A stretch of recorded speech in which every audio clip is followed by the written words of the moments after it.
Bonjour à tous. Merci d'être là, présent avec nous pour ce premier webinaire dédié à la reprise de l'activité en optique avec notre expert Nicolas Bouzou. Alors j'espère que vous allez bien, que vous êtes plein d'énergie pour faire face à ce nouveau défi qui est la reprise de notre activité optique. Alors Nicolas a récupéré un certain nombre de vos questions. Merci d'avoir eu la gentillesse de nous les adresser. Il y répondra dans une première partie qui est la partie préenregistrée. Ensuite, nous basculerons sur la partie live. Je vous souhaite un excellent webinaire. Bonjour, j'espère que vous vous portez bien. Je vais répondre à quelques questions que vous m'avez posées sur la situation économique et sur la situation à venir pendant une vingtaine de minutes avant que l'on se retrouve sur un mode plus interactif. Alors, première question que vous m'avez posée, à quel rythme peut-on espérer la reprise? Alors, il faut bien comprendre que cette crise économique, qui est très sévère, c'est une crise qui est d'une nature très différente de ce qu'on a pu connaître par le passé. Ça n'a évidemment rien à voir avec la récession de 2008 ou avec la récession des années 30, parce que elle n'est pas endogène à l'économie, elle n'est pas endogène au capitalisme. Les crises des années 30 ou de 2008 provenaient de dysfonctionnements de la sphère monétaire et financière, ce qui avait généré une récession dont d'ailleurs il était très difficile de sortir. C'était très difficile d'en sortir, d'une part parce que cette crise provenait de dysfonctionnements qu'il fallait corriger, mais d'autre part parce que on n'avait pas beaucoup de recul au fond sur les récessions et la façon dont les politiques macroéconomiques permettaient d'en sortir. Donc aujourd'hui, on est dans une crise qui, à l'inverse de 1929 et de 2008, est complètement exogène à l'économie. Nous avons décidé de confiner les gens, c'est-à-dire de mettre les relations sociales et donc de mettre l'économie en coma artificiel pour éviter la contagion du coronavirus et pour protéger notamment ceux qui sont le plus à risque, c'est-à-dire les personnes les plus âgées, les personnes qui ont des comorbidités, les personnes qui souffrent d'obésité. Pour les protéger, nous avons décidé en quelque sorte d'un appauvrissement général, et ça montre d'ailleurs, je trouve, un très grand degré de maturité morale. Mais ce qui est très important du point de vue économique, c'est de comprendre du coup que la reprise de l'économie dépend absolument des conditions sanitaires et des politiques qui sont mises en place pour essayer de lutter contre la propagation du virus. Moi, mon scénario, alors d'ailleurs que j'en ai beaucoup discuté avec des médecins, avec des épidémiologistes, avec des infectiologues. Mon scénario consiste à dire que nous entrons dans une phase, officiellement à partir du 11 mai, mais en réalité nous y sommes déjà entrés, une phase où nous devons vivre avec le virus et où nous devons avoir des relations économiques et des relations sociales tout en luttant contre le virus. C'est ce que j'ai appelé l'économie de la distanciation physique, qui n'est pas une distanciation sociale. Là, nous avons un échange qui est social, mais qui n'est pas un échange physique. Donc, il faut mettre en place cette économie de la distanciation physique. Alors, très concrètement, qu'est-ce que ça veut dire? Ça veut dire une économie dans laquelle on laisse 1 mètre ou 1,50 m entre les gens, dans laquelle on a des masques à disposition, dans laquelle on a du gel hydroalcoolique un peu partout, et dans laquelle, si possible, parce que là pour le coup il y a un problème de rareté, mais on peut tester un très grand nombre de personnes avec des tests qui soient efficaces. Je rappelle qu'aujourd'hui, il y a 2 problèmes sur les tests. Il y a le problème de la rareté des tests, mais il y a aussi le problème de l'efficacité des tests, et notamment de ces fameux tests nasaux qui ont entre 30 et 40% de faux négatifs. Donc, cette économie de la distanciation physique, c'est tout ça. Voilà. C'est s'organiser pour faire en sorte que le virus ne soit pas se propage le moins possible. Donc, on entre au fond dans une économie qui devra croître, parce que nous devons refaire de l'économie. Vous devez rouvrir vos points de vente, on doit rouvrir les usines, les entreprises doivent recommencer à travailler.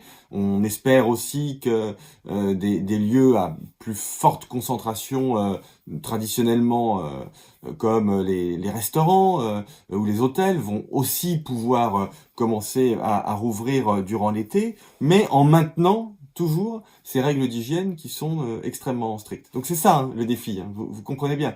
Ça n'est pas de rester confiné, mais ça n'est pas non plus, comme le proposent certains de mes collègues ou certains chefs d'entreprise, de tout libérer sous prétexte que on ne peut pas avoir On peut pas se permettre le risque d'une crise sociale. Non, c'est pas ça. Il faut faire les deux à la fois. Il faut faire repartir l'économie et en même temps maintenir ces règles extrêmement strictes jusqu'à ce que l'on ait un vaccin. On pose souvent la question de la durée. Eh bien, cette durée, ce sera peut-être 6 mois, peut-être 12 mois, peut-être 24 mois. On voit que c'est possible, hein, quand on regarde notamment ce qui se passe en Chine. On voit qu'en Chine, l'économie, les indicateurs de confiance réalisés auprès des entreprises montrent que véritablement l'économie est en train de remonter. Les choses sont en train de s'améliorer progressivement en maintenant des règles et en étant capable d'identifier les nouveaux foyers, ce qu'on appelle les clusters, hein, en bon français, en mauvais français. On est capable d'identifier les clusters et de les confiner extrêmement rapidement pour faire en sorte que l'ensemble d'un pays ne soit plus touché par la reprise de l'économie. Donc, pour répondre très précisément à votre question, une reprise là qui va commencer d'ici quelques jours, mais une reprise qui sera extrêmement progressive et surtout, et c'est ça ce que je veux vraiment vous faire comprendre, c'est le principal message de mon intervention, une reprise qui se fait sur une microéconomie au fond, une microéconomie qui est nouvelle, qui est la microéconomie de la distanciation physique, ce qui dans vos points de vente, évidemment, aura des conséquences extrêmement concrètes. J'y reviendrai dans quelques instants. Alors, que nous apprend cette pandémie bon, déjà, il y a beaucoup de choses qu'on savait. Hein. On savait que les relations sociales, c'était important. On savait qu'on pouvait avoir, dans un monde qui est un monde à la fois d'interconnexion et en même temps de très grande concentration des personnes, on savait que on pouvait avoir une pandémie, et on savait aussi qu'elle pouvait venir d'Asie, notamment en raison d'habitudes alimentaires qui ne respectent pas toujours des règles d'hygiène qui sont extrêmement strictes. D'ailleurs, je le dis au passage parce que j'ai lu beaucoup de choses sur la critique de la modernité. Le fait de manger du pangolin, ce sont des pratiques ancestrales, hein, donc c'est l'inverse de la modernité. Voilà, c'est pas du tout la modernité qui est en cause, c'est une pratique alimentaire ancestrale sur un marché, le marché de Wuhan, qui n'était pour le coup lui pas très bien régulé. Alors, je pense que la question de l'humain, elle est au centre de ce qu'on est en train de vivre. Et d'ailleurs, j'évoquais tout à l'heure la question des relations physiques et je voulais la distinguer des relations sociales. Le besoin de relations sociales n'a jamais été aussi important qu'aujourd'hui. Et des relations sociales, on va devoir en avoir beaucoup plus ces prochaines semaines parce qu'il y a un véritable besoin de réassurance de la part des gens, et vous le verrez quand vous allez commencer à rouvrir vos points de vente, mais vous le pressentez déjà. Il y a aujourd'hui véritablement un besoin de relation, un besoin d'être rassuré, donc il faut qu'on s'organise, il faut qu'on soit capable de répondre à cette demande, tout en maintenant les principes dont j'ai parlé tout à l'heure. C'est quelque chose qui est tout à fait possible. Hein. Je prends un exemple que j'ai évidemment beaucoup vécu ces dernières semaines, qui est celui des médias. Quand vous allez faire une émission de télévision aujourd'hui, vous faites cette émission, je dirais presque normalement, mais en respectant ces règles. C'est-à-dire que très concrètement, pour vous expliquer un peu comment se passe l'envers du décor aujourd'hui, je me maquille chez moi. Il n'y a plus de maquilleuse dans les studios de télévision, donc je me maquille chez moi, c'est un peu imparfait d'ailleurs, j'en suis désolé. Je me coiffe aussi chez moi, il y a plus de coiffeur. Tout le monde porte un masque, les techniciens, notamment au moment où on nous met les micros. Vous savez qu'on nous met des micros ici, donc il y a une forte proximité physique. Donc j'ai un masque, les techniciens ont un masque. Le plateau est désinfecté, les micros sont désinfectés après l'utilisation par chaque invité.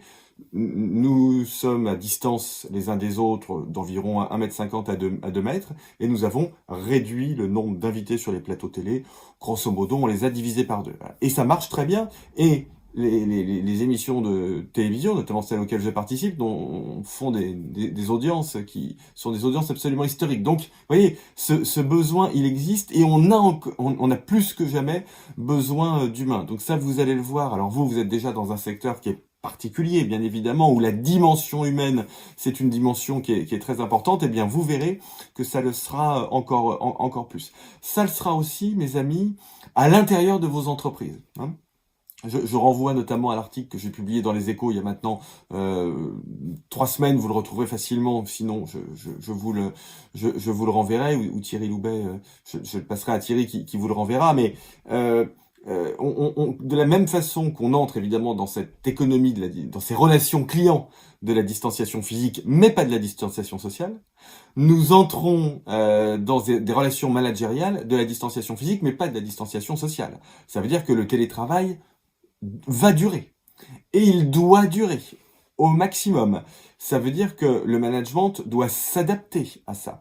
Ça veut dire qu'il faut accepter la distance physique entre les managers et les collaborateurs. Ça veut dire qu'il faut accepter de donner davantage d'autonomie aux collaborateurs, ce qui est quelque chose qui n'est pas toujours évident dans les entreprises, surtout en France, où on a malheureusement des cultures d'entreprise qui sont assez peu basées sur la confiance et qui sont beaucoup basées sur le contrôle, ce qui est quelque chose que moi je combats depuis des années, parce que je considère au contraire que des bonnes relations managériales s'appuie sur le pari de la confiance, hein. Et la confiance, ça veut dire quelque chose de très concret du point de vue managérial. Ça ne veut pas dire qu'on est dans l'entreprise libérée, qu'on est dans l'horizontalité, ou qu'on ne sanctionne pas. Ça veut pas du tout dire ça. Ça veut dire qu'on fait confiance, on laisse de l'autonomie, et on sanctionne un collaborateur s'il a trompé cette confiance, et systématiquement a posteriori, jamais a priori. Donc ça ne veut pas dire qu'il n'y a pas de régulation.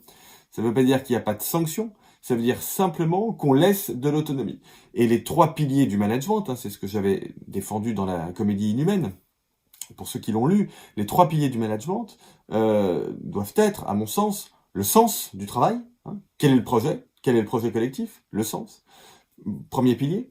Deuxième pilier, l'autonomie, dont je viens de parler. Et troisième pilier, l'autorité. Mais l'autorité au bon sens du terme, au sens latin.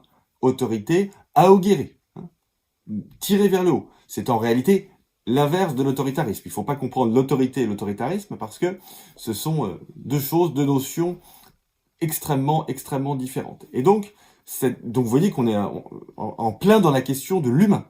Et donc cette crise doit nous amener justement à remettre l'humain, mais remettre l'humain correctement au cœur de nos organisations, sur la question du management et bien évidemment au cœur de la relation client.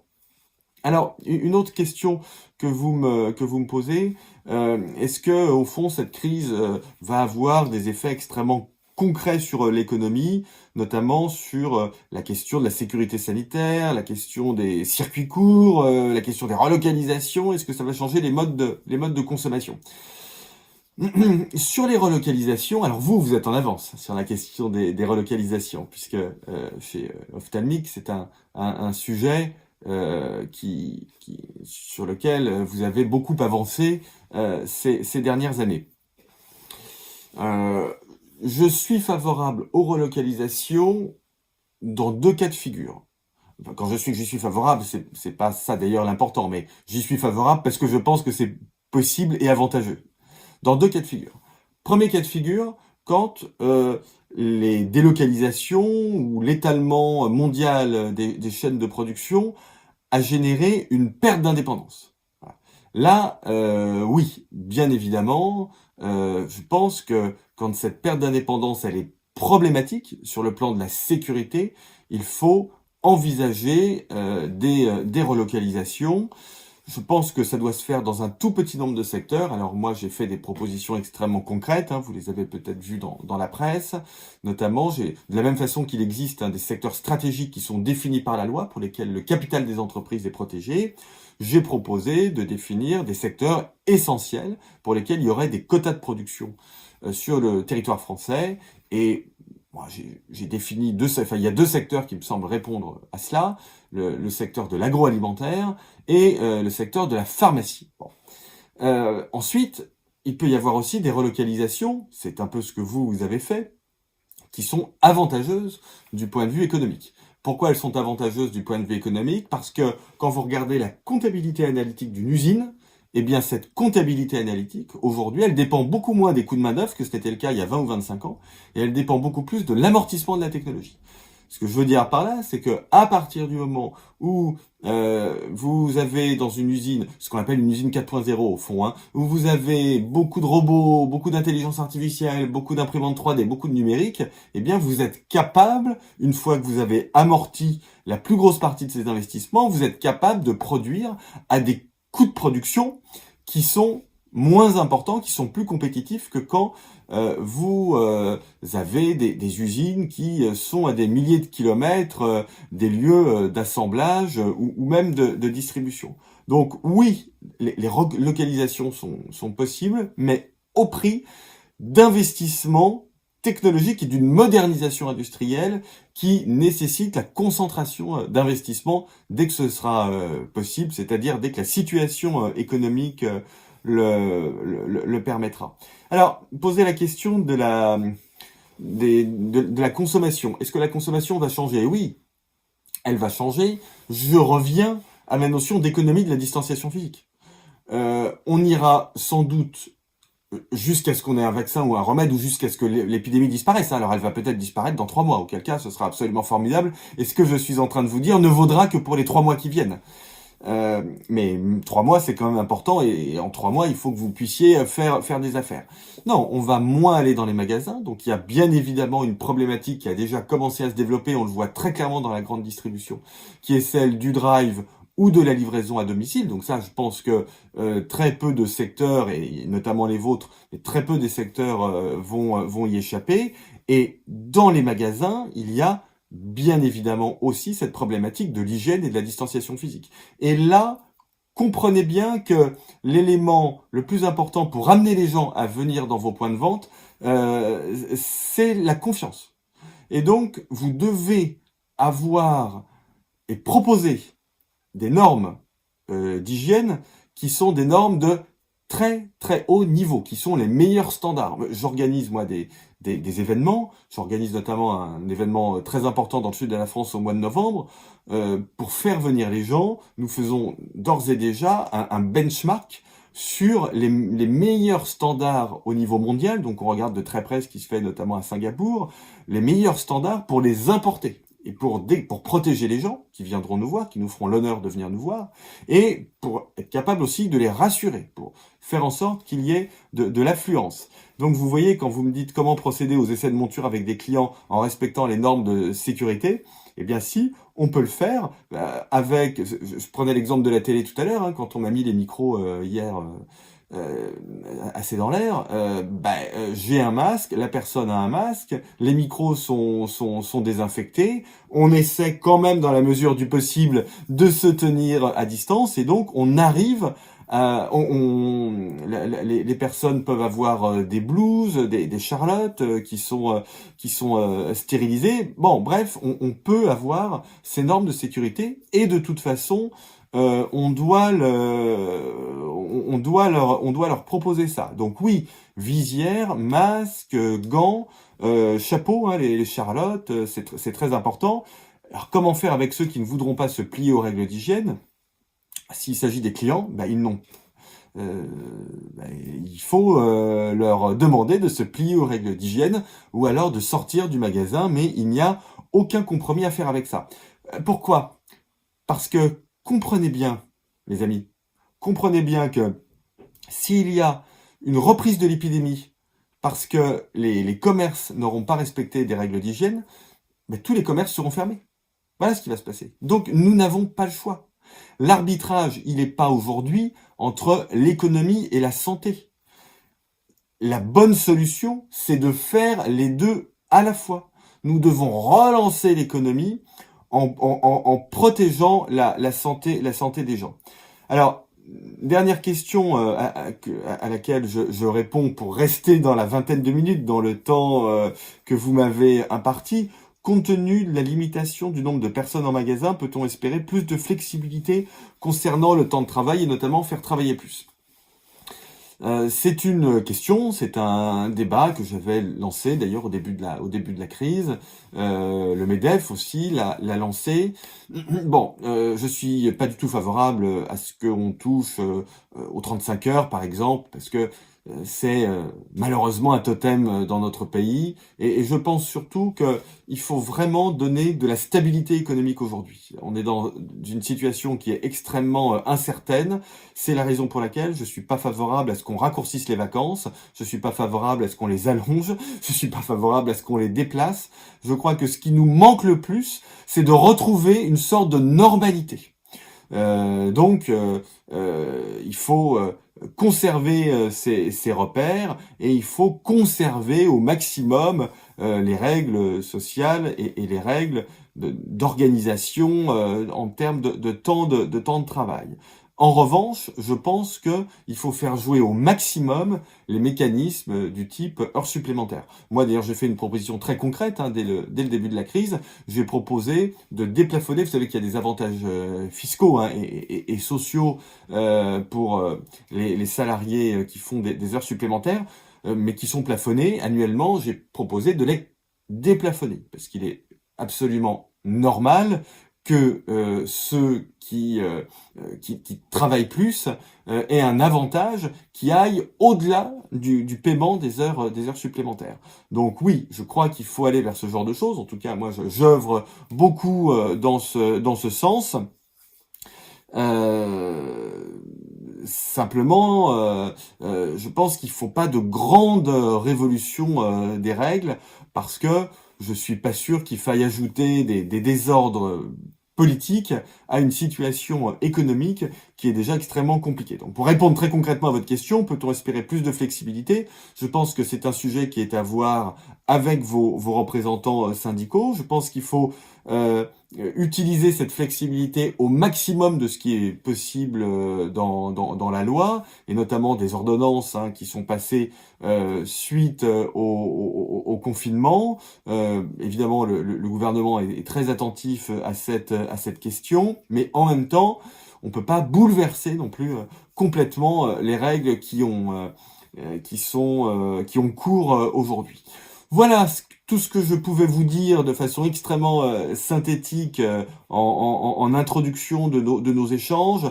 On va reprendre la vie économique. Ce ne sera pas comme avant, tant qu'on n'aura pas de vaccin, tant qu'on n'aura pas de médicaments. Alors, évidemment, on croit beaucoup plus à un vaccin qu'à un médicament, mais tant qu'on n'aura pas de médicaments, eh bien, on n'aura pas la vie d'avant, mais on aura quand même une vie qui sera très intéressante, une vie économique qui sera assez passionnante parce que, vous voyez, elle nous oblige à revoir les relations clients, d'une part, et à revoir les relations managériales. Et l'idée, c'est peut-être d'être plus éloigné physiquement, mais d'être plus proche socialement. Vous comprenez ça? Et les entreprises qui réussissent à faire ça, je peux vous dire qu'elles vont valoriser considérablement leur marque. Et quand les choses redeviendront complètement normales, eh bien, elles en tireront les bénéfices.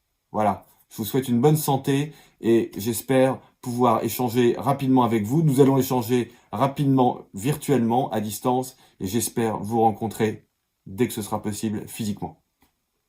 Merci Nicolas pour ces réponses. Je rappelle que tu répondais aux questions qui étaient envoyées préalablement par les opticiens. Désormais, nous basculons dans la partie interactive en live de ce webinaire. Nicolas, c'est à toi. Bonjour à tous et toutes. J'espère que vous me voyez bien et que vous m'entendez bien. J'espère que vous allez au mieux dans cette période un peu compliquée, mais en même temps, on imagine quand même assez bien que du point de vue de la conjoncture économique, on a passé le fond du trou. Pardonnez-moi cette expression, elle est pas très belle, mais c'est vrai qu'on a vu ces derniers jours que l'activité économique remontait un peu, notamment dans l'industrie. Alors pas dans le commerce, bien évidemment, ça il faudra attendre le 11 mai, mais dans l'industrie, on voit que des usines commencent à rouvrir. Alors les choses sont très lentes, elles sont extrêmement progressives, mais bon, voilà, on voit qu'on a quand même quelque chose qui va vers l'amélioration. Et comme je vous le disais dans ma vidéo, je le redis avant de répondre à vos questions, mais il faut apprendre à faire de l'économie avec le virus. Alors bien évidemment, on n'est jamais à l'abri d'une bonne surprise, hein. Cette bonne surprise, ça peut être une extinction de l'épidémie qui serait saisonnière. Alors ça, évidemment, ce serait formidable, hein. Si on a un virus qui est sensible aux UV, eh bien, on va pouvoir reprendre rapidement notre vie normale et on sera tous ravis.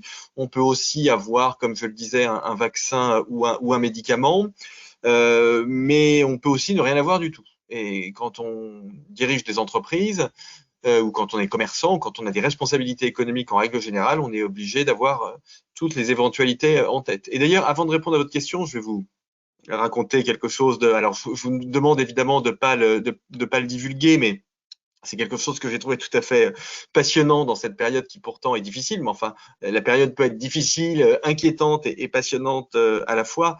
Ce que je vais vous dire est tout à fait entre nous, mais c'est très symptomatique. Vous avez peut-être lu dans la presse que je participe aux réunions hebdomadaires que le ministre de l'économie organise autour de lui. Et alors évidemment, je ne peux pas en divulguer le contenu, mais lors de l'exposé introductif de la réunion d'hier, il y avait on essayait de réfléchir au scénario sanitaire sur lequel baser notre diagnostic économique. Et en réalité, nous avons travaillé sur deux scénarios sanitaires. Premier scénario sanitaire, une extinction complète de l'épidémie d'ici 2 ou 3 mois parce qu'elle serait saisonnière. Ça, c'est le premier scénario. Deuxième scénario, une deuxième vague épidémique extrêmement forte à partir de septembre, avec un reconfinement et à nouveau des dommages économiques. Alors, vous vous rendez bien compte que la prise de décision dans ce type de contexte, elle est incroyablement difficile. Elle est très difficile pour vous, elle est très difficile pour moi. Alors, au niveau politique, elle est épouvantablement difficile parce que non seulement on est dans une situation d'incertitude radicale, mais il faut bien agir, il faut bien faire des choses. Et moi, ce que je propose, et ça reste, c'était mon fil conducteur lors de la vidéo que vous avez vue, et ça va rester mon fil conducteur lors de mes réponses à vos questions, les questions des relocalisations, la question du travail à distance, du télétravail, c'est pas facile, c'est même pas possible dans beaucoup de situations, mais quand c'est possible, c'est quelque chose qui est positif et qui doit demeurer au-delà de la crise. Voilà ce que je voulais vous dire très rapidement en introduction. Alors, je vais maintenant répondre à vos questions. Donc, on a déjà reçu, j'ai fait des regroupements, hein, 3 grands ensembles de questions, et je crois que vous pouvez m'en poser via le chat. Donc, n'hésitez pas à faire vos remarques et à poser vos questions. On a, je crois, on a une vingtaine de minutes, 20-25 minutes, donc je serai évidemment très heureux d'y répondre. Alors, première question premier regroupement de questions, très intéressant d'ailleurs parce que je fais beaucoup de séminaires et de conférences ces derniers jours et c'est une question qui revient très souvent et je ne m'y attendais pas forcément. C'est la question de l'écologie. Au fond, est-ce qu'il est possible d'avoir une sortie de crise ou en tout cas une période de remise à niveau, de remise en route de l'économie, tout en continuant les efforts qui ont déjà commencé à être faits dans le domaine de la transition écologique et en particulier de la transition énergétique. Alors, ma réponse, c'est oui. Moi, je considère qu'il ne faut absolument pas dévier de cette trajectoire de transition écologique et de transition énergétique parce que je n'achète pas intellectuellement, et pas non plus politiquement d'ailleurs, mais je n'achète pas intellectuellement l'idée qui consiste à dire que parce que nous avons un problème à régler, qui est un problème sanitaire, nous ne devrions pas traiter d'autres problèmes qui peuvent avoir également des conséquences extrêmement graves. Ce qui est le cas du dérèglement climatique et des problèmes d'environnement en règle générale. Donc je crois que la difficulté, c'est au contraire de tout traiter en même temps, de traiter la question sanitaire, de traiter la question économique et de continuer de traiter la question écologique. Je suis complètement défavorable à ce que l'on fasse des arbitrages entre ces notions. Je pense qu'il faut arriver à tout traiter de front et même à faire en sorte que les mesures que l'on prend en compte pour lutter contre les dérèglements climatiques soient des mesures qui ont des effets positifs sur le plan économique et même, pourquoi pas, sur le plan sanitaire. Alors, je vais vous donner deux exemples. un exemple qui est très important mais qui ne vous concerne pas directement et un exemple qui vous concerne pour le coup directement. L'exemple qui ne vous concerne pas directement, c'est celui de la taxe carbone. Alors encore que d'ailleurs, dans vos politiques d'achat, ça aura des impacts. Mais moi, je suis très favorable, comme le gouvernement français et comme d'ailleurs aujourd'hui la plupart des gouvernements européens, et la Commission européenne, puisque Ursula von der Leyen, la présidente de la Commission, a fait des déclarations là-dessus qui vont tout à fait dans le bon sens. Je suis favorable à ce qu'on mette en place une taxe carbone aux frontières de l'Union européenne pour faire en sorte que les produits qui viennent du dehors de l'Union européenne et qui ont un contenu carbone important soient taxés. Hein. C'est ce qu'en économie on appelle internaliser les externalités. Il y a des externalités positives. Hein. On fait venir chez nous des produits dont la fabrication et dont le transport ont généré beaucoup d'émissions de CO2. Eh bien, il est logique de taxer ces produits. Alors ça, vous voyez que c'est une politique qui est bonne sur le plan environnemental, mais c'est aussi une politique qui est bonne sur le plan économique parce qu'elle facilite les relocalisations. Hein. Si on renchérit le coût de production qui viennent de loin, on renchérit le coût des importations polluantes et donc c'est quelque chose qui peut-être éventuellement, si on arrive en même temps à mener des stratégies de réindustrialisation, c'est quelque chose qui peut être favorable du point de vue économique. Donc ça, il faut continuer d'aller de l'avant sur ce type de sujet. Deuxième sujet environnemental qui vous concerne plus directement, celui de l'économie circulaire. Alors ça, c'est tout à fait passionnant. Moi, ça fait des années que je travaille sur l'économie circulaire, qui est pas un sujet facile parce que l'économie circulaire, ça demande des infrastructures en matière de tri, en matière de recyclage. Ce sont des investissements, le traitement des déchets qui sont des investissements extrêmement lourds. Donc tout ça coûte cher et est assez compliqué. On n'a pas forcément la main-d'œuvre pour faire de l'économie circulaire, parce que l'économie circulaire, c'est beaucoup de valeur ajoutée, c'est aussi beaucoup d'emplois. Hein. C'est pas du tout de la décroissance, hein. C'est de la bonne croissance. C'est pas de la décroissance, c'est de la croissance positive. Bon, alors, l'économie circulaire, les gens avaient l'habitude de trier leurs déchets, mais ils l'ont un peu redécouverte pendant cette crise, parce que cette crise, c'est une crise de sous-production.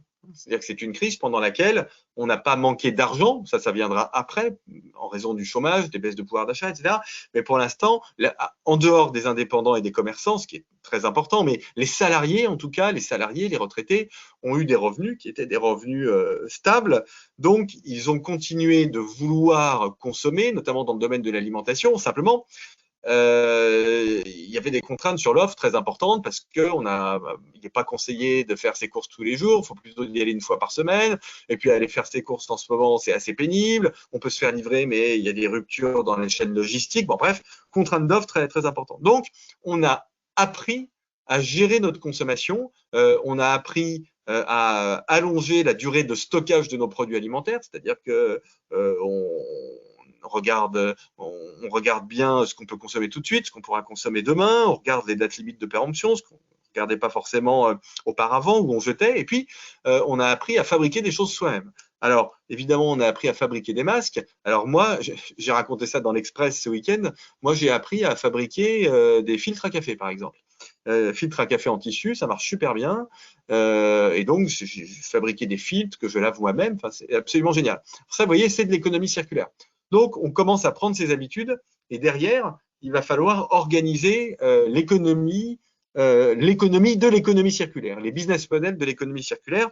Et ça, on peut imaginer que pour vous, ce soit quelque chose qui est tout à fait important parce que on peut imaginer qu'on va développer ces filières d'économie circulaire. Alors, vous le faites déjà, bien évidemment, le tri, le recyclage, mais il faut vraiment créer des politiques de filières pour faire en sorte que dans des filières comme la filière optique, par exemple, on réussisse à réduire les déchets. On l'a sans doute déjà beaucoup fait ces dernières années, mais là, il y a vraiment quelque chose de nouveau qui est apparu avec cette crise, puisque à partir du moment où on a des contraintes sur l'offre, on a des contraintes sur la distribution, on est obligé d'allonger la durée de vie de nos produits, d'aller moins souvent dans les commerces, de réparer, etc. Donc, on entre vraiment dans cette logique d'économie circulaire. Donc, vous voyez que ce n'est pas forcément antagoniste avec la sortie de la crise.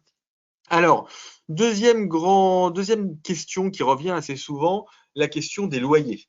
Alors, je ne suis pas juridiquement un spécialiste de cette question-là, mais je la comprends parfaitement, d'autant plus que j'ai moi-même 2 entreprises avec des locaux en plein Paris, et locaux qui sont inoccupés depuis 2 mois et qui vont rester inoccupés de toute façon au minimum jusqu'à la fin de l'année. Et en même temps, j'en ai beaucoup parlé avec des bailleurs qui me disent juridiquement, il n'y a absolument pas de fondement au fait d'accepter des remises de loyer. Non pas, alors là, je ne parle pas de retard, hein, mais on parle bien de remise. On parle bien de payer moins, parce que les retards, enfin, repousser les versements de loyer ou de charges sociales, ça repousse les faillites, hein, pour le dire un peu brutalement. Mais ce n'est pas quelque chose qui est avantageux du point de vue économique. Bon. Donc, il faut trouver des moyens de diminuer le montant des loyers, mais en même temps, il est clair que les bailleurs ont aussi des besoins et aussi ont besoin de revenus. Moi, ce que je prône, alors déjà, certains bailleurs sont très, très ouverts et ont bien compris qu'ils avaient besoin de locataires durables. Bon. Et donc, si un locataire leur proposait de payer 50% du loyer dû, ça pouvait être quelque chose qui était intéressant pour eux, parce que certes, ils perdent un peu de revenus, mais en même temps, ils sécurisent aussi le fait d'avoir un locataire qui est réputé pour payer correctement, pour être correct, pour prendre soin des locaux. Donc, ça peut être aussi avantageux du point de vue du bailleur. Moi, ce que je prône, ce sont une résolution sur des cas individuels avec la mise en place d'un médiateur. C'est très exactement ce que l'on fait dans le domaine bancaire aujourd'hui et ça se passe plutôt bien. Moi, les retours du terrain que j'ai sont des retours tout à fait positifs. Les banques sont en général plutôt conciliantes et quand elles ne sont pas conciliantes, eh bien, les débiteurs peuvent faire appel à un médiateur du crédit. Il y en a un par département et en général, les choses se règlent plutôt bien. Donc, je pense qu'il faut faire le même type de choses en matière de relations entre les locataires et les bailleurs, tout en gardant bien en tête le fait qu'il faut que chacun fasse un effort. D'accord? C'est-à-dire que je suis vent debout contre les bailleurs qui ne font pas d'efforts parce que ce n'est pas du tout dans l'esprit de solidarité qui doit prévaloir aujourd'hui. Il y a des grandes entreprises qui ont des comportements formidables, hein, on l'a vu, hein, LVMH qui a fait des gels hydroalcooliques, Jouve qui développe des intelligences artificielles gratuitement pour les hôpitaux, Decathlon qui a donné des masques de plongée. Bon, il y a vraiment des entreprises qui ont des comportements absolument formidables. Bah, il faut que les bailleurs fassent la même chose. Donc, moi, je suis vent debout contre les bailleurs qui ne font pas d'efforts. Mais à l'inverse, je pense que les locataires doivent payer un peu. C'est normal. Donc, il faut trouver des arrangements et des négociations. Et en revanche, bah, si votre bailleur ne veut rien entendre, bah, il faut lui expliquer qu'on va partir ou alors qu'on va faire appel à un médiateur. Dernier grand regroupement de questions et ensuite je répondrai aux questions que vous me posez si j'arrive à les voir, parce que pour l'instant, je ne les vois pas, mais sinon, Thierry, tu peux peut-être me les envoyer par SMS ou me faire des captures d'écran pour que je puisse y répondre par SMS. Voilà, donc regroupement de questions sur vos magasins, comment est-ce que les choses vont se passer dans les magasins. Vous avez un business qui est lié aussi au rythme de reprise des ophtalmos. Vous avez une très grosse proximité physique avec vos clients. Donc, comment est-ce que tout ça va se passer? Alors, bon, j'en ai déjà un peu parlé dans ma vidéo, mais je vais compléter. Je vais vous dire ce qui se passe aujourd'hui dans les commerces. Alors, pas spécialement chez les opticiens, parce qu'on n'a pas de données encore là-dessus, mais je vais quand même vous raconter la façon dont les choses se passent en Chine, qui est donc l'un des premiers pays à avoir commencé à déconfiner, et la façon dont ça se passe en Allemagne, parce que l'Allemagne n'a pas eu de confinement obligatoire comme en France, et on a de plus en plus de commerces qui ouvrent, et donc on est un peu capable de voir ce qui se passe en ce moment en Allemagne, et c'est tout à fait intéressant. Alors très clairement, les gens reviennent lentement dans les commerces. Donc, on voit que cette problématique d'hygiène, elle est quand même importante. Alors, vous pourriez vous dire, moi, je me suis fait cette réflexion ce week-end, je suis allé chez Jardiland et puis il y avait plein de monde, donc finalement, bon. Mais il faut pas se laisser avoir par des visions d'optique, sans jeu de mots vis-à-vis de vous. C'est pas parce que vous voyez du monde à un instant T dans un magasin que ce magasin, il a une affluence qui est la même qu'en temps normal. Ça peut être, même si vous voyez du monde, il peut avoir 50 ou même 60% d'affluence en moins que l'affluence habituelle. Donc, ce que l'on voit en Chine et en Allemagne, c'est que la problématique de l'hygiène, elle est très importante. Déjà, les gens, ils se déplacent plus par les transports publics. Ils se déplacent en voiture ou à vélo. En Chine, vous avez même un boom des achats de voitures. C'est quand même quelque chose de tout à fait fascinant. Et on voit que les commerces avec des problématiques de proximité sont ceux qui reprennent le moins rapidement. C'est très exactement ce qui se passe aujourd'hui dans le textile. Hein. On voit que les gens retournent assez lentement dans les magasins d'habillement en raison des cabines d'essayage. Parce que c'est très difficile de désinfecter les cabines d'essayage. Raison pour laquelle je vous disais, je vous le redis, je sais que ça a un coût important pour vous. Il y aura peut-être des aides de l'État. Hein. Moi, dans nos réunions du lundi, je pousse à ce qu'il y ait des aides, notamment des crédits d'impôt sanitaire pour faire en sorte que voilà, il y ait des aides fiscales parce que c'est un coût qui est important. Et bien évidemment, mais il est clair que vous faites face à et c'est le cas des ophtalmos aussi, bien évidemment, vous faites face à une proximité très importante. Donc, il ne faut pas hésiter à en faire beaucoup. Blouse, Charlotte, sur chaussures. Et puis, les montures qu'on essaye, eh bien, il faut les désinfecter systématiquement. L'exemple que je vous prenais dans ma vidéo, hein, quand je vais faire une émission de télé en ce moment sur un plateau, là j'en ai une à nouveau demain, les micros, ils sont désinfectés à chaque fois. Parce que les micros, ils sont là. Hein. D'accord, donc c'est pas loin du nez. Hein. Bon, bah, les lunettes, elles sont là, c'est pas loin du nez non plus. C'est très sensible. Hein. Tous les infectiologues m'expliquent que le virus rentre essentiellement par le nez, beaucoup moins par la bouche. Il peut rentrer par la bouche, mais il rentre surtout par le nez et peut-être même par les yeux. Donc, évidemment, la question des lunettes, elle est très importante. Donc, il faut vraiment que vous donniez énormément de garanties. Sinon, je pense qu'il n'y aura pas suffisamment de gens dans vos magasins. Alors oui, je vois les questions, donc je vais pouvoir y répondre. Pour la relocalisation, on ne peut pas produire des montures made in France parce que ce n'est pas compatible avec le remboursement des mutuelles. Oui, tout à fait. Mais attendez. On va se parler franchement.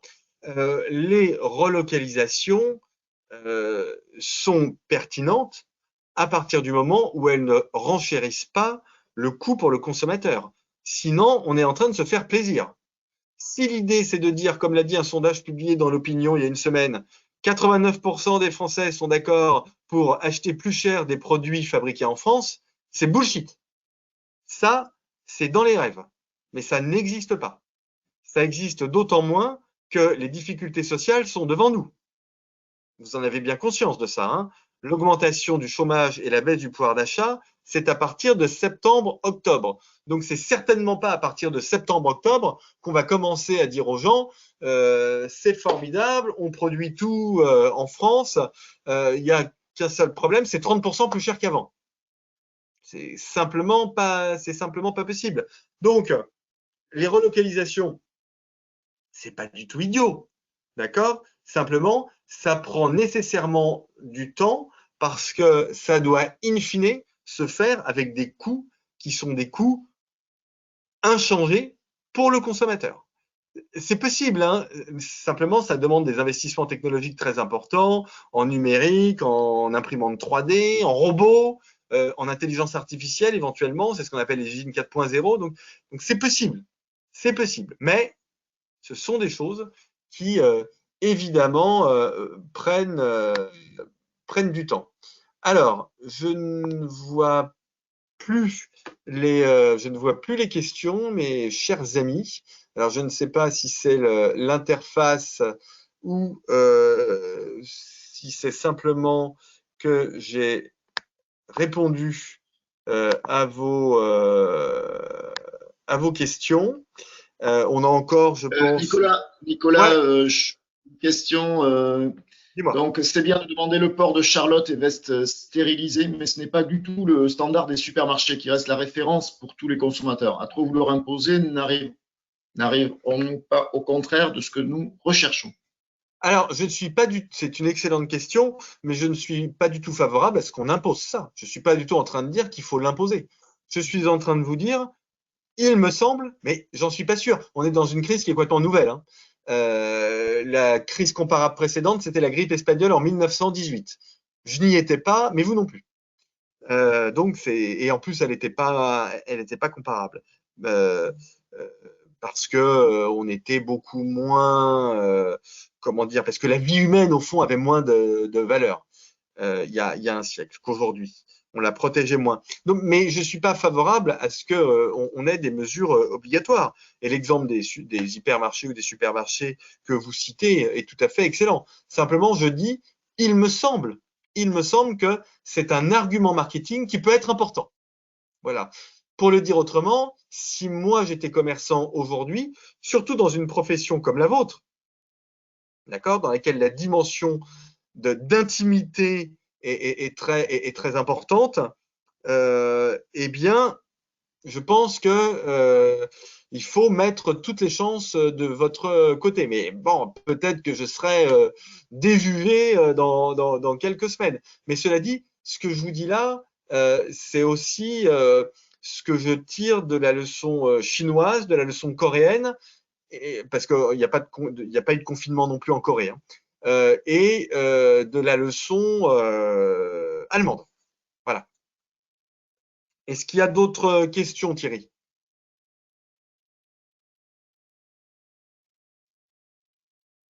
Oui, Nicolas, absolument. Dis-moi. Absolument, ça commence à arriver, effectivement. Alors, quel est l'impact en fait, la question, c'est quel est l'impact sur la marge des mesures de protection du Covid-19? Et plus largement, puisqu'on a eu d'autres questions comme ça, c'est un petit peu comment intégrer ces dépenses dans une logique économique. Bah oui, bah c'est là on va pas se tromper. De toute façon, toutes ces dépenses, elles augmentent les coûts, elles augmentent structurellement les coûts, et on va vers une reprise du commerce qui est très progressive.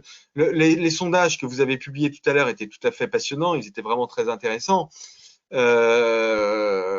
Mais je vous le dis très amicalement, hein, je pense que même janvier. Alors c'est vrai que la question permettait pas de répondre au-delà de janvier, mais je pense pas qu'on va retrouver un taux de croissance étal par rapport à il y a un an en termes de chiffre d'affaires en janvier.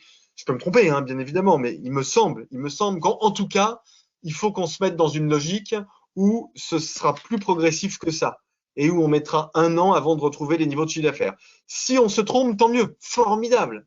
Comme je le disais tout à l'heure, hein, si l'épidémie est saisonnière, mais alléluia, formidable, et on va pouvoir en faire des conférences en vrai, et ça va être super sympa, et on pourra boire un coup après, je demande que ça. Mais simplement, voilà, moi je ne peux pas vous dire des choses auxquelles je ne crois pas. Donc tout ceci a un coût, et la logique économique, c'est que si on n'assume pas ce coût, on aura moins de clients. Donc après, c'est à vous de faire de recalculer votre nouveau point mort. Mais il est clair que cette période, je pense, elle augmente les points morts. Ça, c'est clair. Alors, en revanche, je dis ça sans préjuger du fait qu'il y aura peut-être des aides publiques, hein. Ça, voilà, ça, je, alors, mon sentiment, c'est qu'il y en aura. Moi, je pousse pour ça, et ça n'est pas une annonce que je vous fais, hein, parce qu'en plus, je n'ai pas, le ministre ne me l'a pas dit, mais bon, je pense que c'est plutôt en réflexion et que tout le monde trouve que ce serait plutôt pertinent. Merci Nicolas. Une question, est-ce que le fait que c'est une crise un peu particulière dans la mesure où il y a moins de dépenses, en tout cas pour certains Français, il y a moins de dépenses dans cette période de confinement, est-ce qu'il n'y aura pas un effet quand même positif en termes de pouvoir d'achat? Alors, c'est pas un effet, alors absolument, mais sauf que c'est pas en termes de pouvoir d'achat, c'est en termes d'épargne. C'est-à-dire que ce qui est clair, c'est qu'aujourd'hui, la consommation diminue beaucoup plus que les revenus. Les revenus des salariés n'ont pas bougé. Ceux qui sont en chômage partiel, leurs revenus n'ont quasiment pas bougé. Bon, au pire, 84% du salaire net. Le chômage partiel est exonéré pour les entreprises du paiement des charges.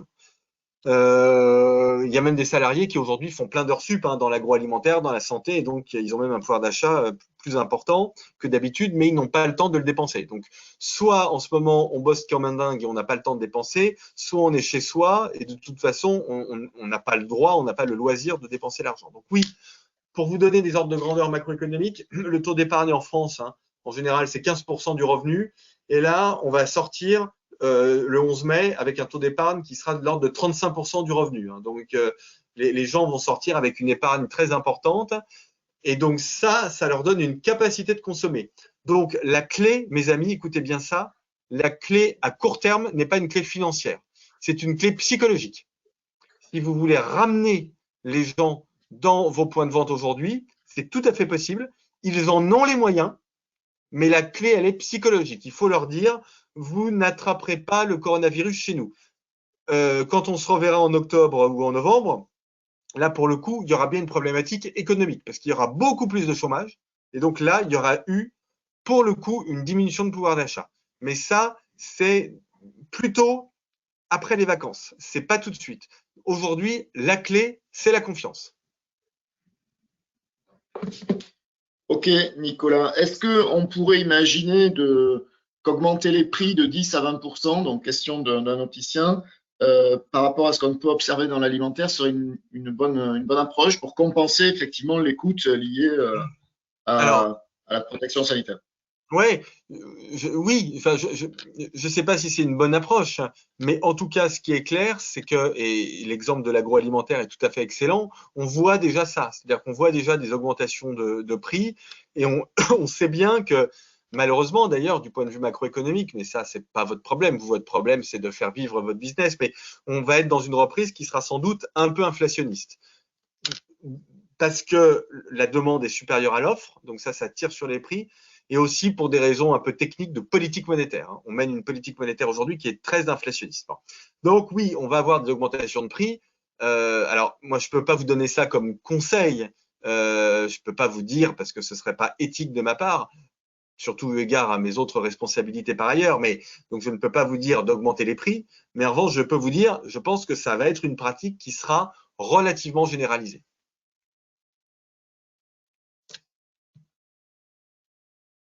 Merci, très clair. Autre question, selon vous, malgré toutes les aides apportées par le gouvernement, combien d'entreprises en France vont-elles déposer le bilan? Ce chiffre s'appliquera-t-il aux opticiens? Il y en aura, ça c'est clair, parce que les aides, déjà, les mécanismes d'aide vont un petit peu quand même se resserrer, notamment le chômage partiel. On ne va pas conserver le chômage partiel jusqu'à la fin de l'année. Donc, forcément, il va falloir resserrer les dispositifs de soutien public et notamment le dispositif d'activité partielle, de chômage partiel. Les banques soutiennent aujourd'hui beaucoup la trésorerie des entreprises, mais là aussi, elles vont finir par regarder. Il y a aussi des pressions fortes sur les banques. Le secteur bancaire est lui-même sous forte pression, donc il va être obligé de regarder les risques de plus près ces prochaines semaines et de tarifer le risque de façon un peu plus normale. On va dire que ça a été le cas ces dernières semaines. Donc oui, on va vers des faillites. Alors, c'est pas chez les opticiens qui en aura le plus, ça c'est clair. C'est dans le tourisme qui en aura le plus. Et pour vous donner un ordre de grandeur, ce que me disent les responsables de ces fédérations, c'est qu'on pourrait avoir jusqu'à un quart des restaurants, par exemple, qui fassent faillite à l'horizon de 1 à 2 ans, parce que ce sont des faillites, parce que, si vous voulez, la crise, elle est en deux temps. C'est-à-dire que là, on a eu la crise sanitaire et l'impact du confinement, mais on va avoir le gros du chômage et des faillites qui va arriver en septembre-octobre, ce qui va générer une deuxième secousse économique. Vous me suivez bien. Première secousse économique maintenant, deuxième secousse économique dans 6 mois, dans 4 à 6 mois. OK ? Donc, je ne pense pas qu'il y ait beaucoup de faillites, j'espère, chez les opticiens, parce qu'on est sur un marché qui est quand même plutôt stable et on est sur un marché de besoin. J'ai besoin de renouveler mes lunettes ou j'ai besoin d'avoir de nouvelles lunettes. alors que je n'ai pas besoin d'aller au restaurant, j'ai envie d'aller au restaurant. Donc c'est complètement différent. Donc on n'est pas du tout sur le même type de marché, mais enfin, si je vous disais qu'il n'y aura aucune faillite chez les opticiens, ce serait là encore vous dire des choses qui sans doute seront fausses. D'ailleurs, Thierry, il faut être, Oui. si jamais, ça c'est un conseil amical que je vous donne, si jamais il y a une deuxième vague épidémique, il faut que vous l'abordiez de façon très liquide, avec beaucoup d'argent, d'accord?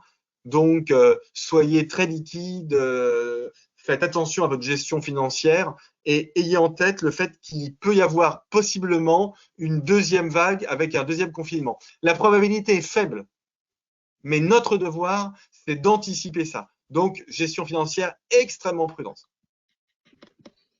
Merci Nicolas. Il y a beaucoup de questions qui tombent sur cette fin de webinaire. Je pense que toutes celles auxquelles tu ne pourras pas répondre, parce que je pense qu'on va prendre les toutes dernières là, on va les garder pour la semaine prochaine puisque nous revenons le 6 mai.